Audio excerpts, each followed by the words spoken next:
I've been sick. Been to so many specialist appointments and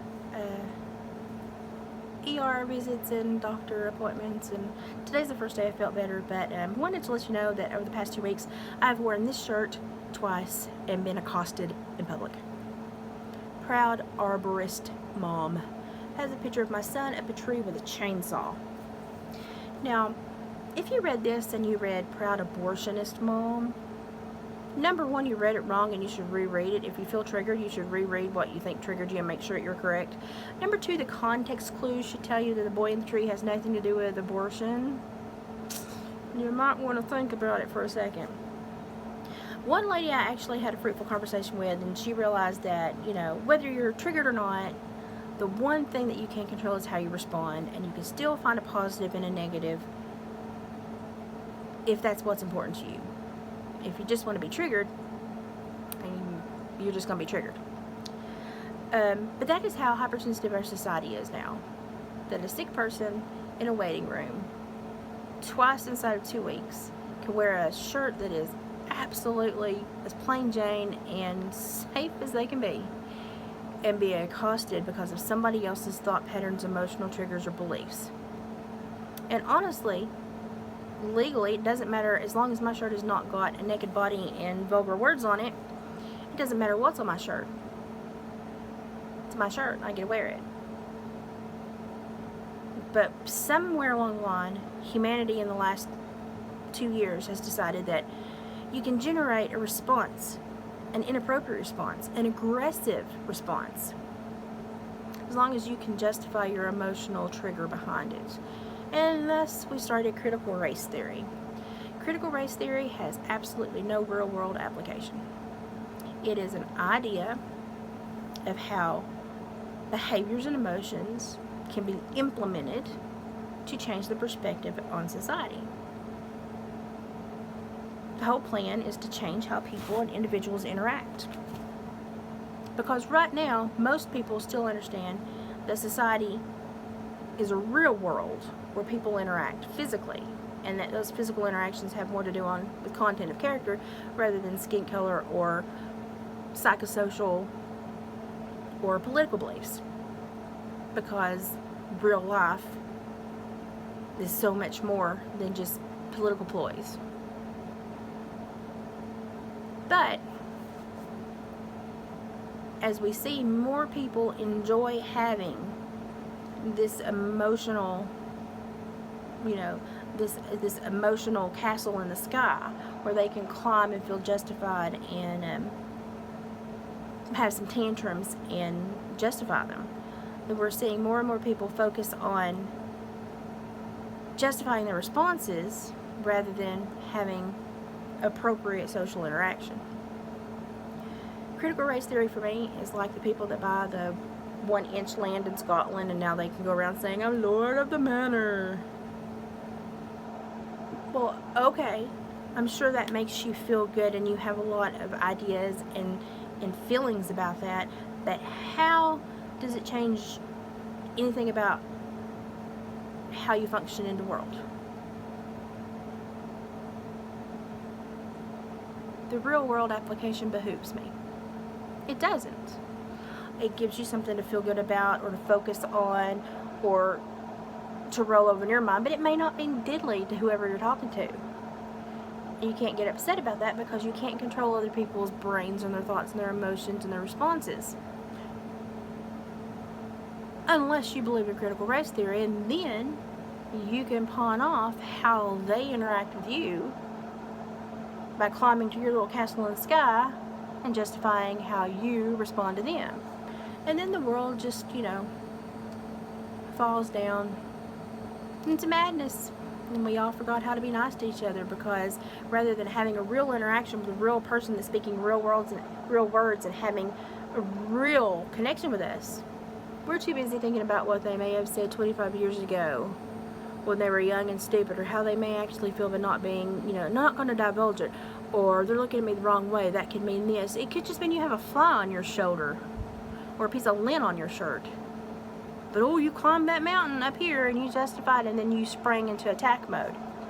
And so as I've sat and been attacked twice for my shirt, I've realized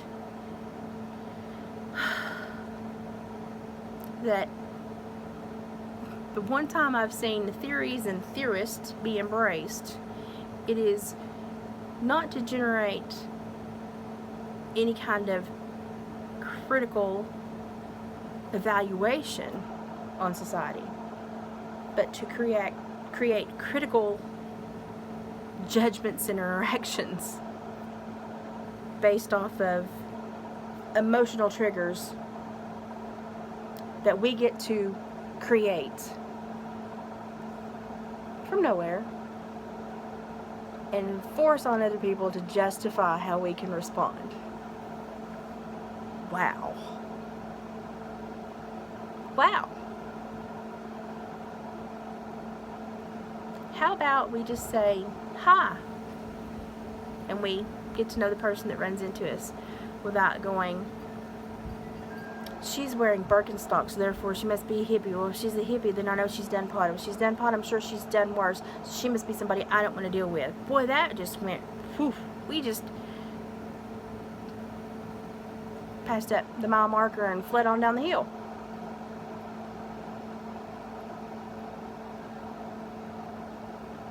And probably 99% of that would have been false, but we wouldn't know until we had a real world, real application, real interaction where we really applied our social skills to get to know this real person. Because that's how we get to know people and understand people, is real interaction. And right now our entire society is based upon theories and emotional responses that we get to develop, that we get to justify, and that we get to use to endorse and justify our own hatred. And we've forgotten that 99.9% of the people we meet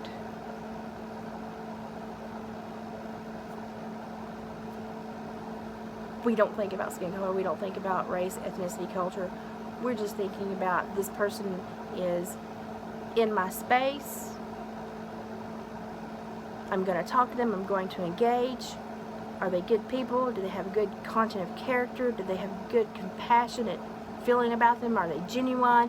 Is this somebody I want to have a friendship with? Is this somebody that I want to let into my inner sanctum of trust? I don't think about skin color or culture or anything like that. I just think about the person that I met in the real world and had a real interaction with. And I'm so sick of seeing people climb out of their real interactions and go to their castle in their head and develop a whole play, a whole charade, a whole pantomime, and think it's real, and then come back downstairs and act on it and feel justified. Because you might own that acre of land or that inch of land in Scotland, and you might think you're lord of the manor, but honestly, we're all just ants in the farm trying to get along. And I just wanted to wear my t-shirt to brag on my child who works so hard. So can we stop this critical race crap? Because the only thing that is critical about it is our judgment on others, because we're not using it to be critical upon ourselves, so therefore it's not working. It's not working because we get to affix it to one party and not affix it to all, and that just screws everything up. It's theories. It's based on emotional responses and perceptions and opinions that we base on our interpretations of reality, which has no real working, you can't apply that to the real world because we all have different realities. Stop living in the castle in your head. Stop thinking you know people without interacting. Stop being critical of everyone but yourself. If we put the pressure on ourselves to be good people, to interact in a positive manner, and to find good like-minded people to generate good communities, to have good foundations for our children that we want to raise, to create a better next generation, and to throw all this stupid, divisive, political crap out the window, the world would be such a better place. Such a better place. That's been my last couple of weeks. A lot to ponder on. Makes you wonder.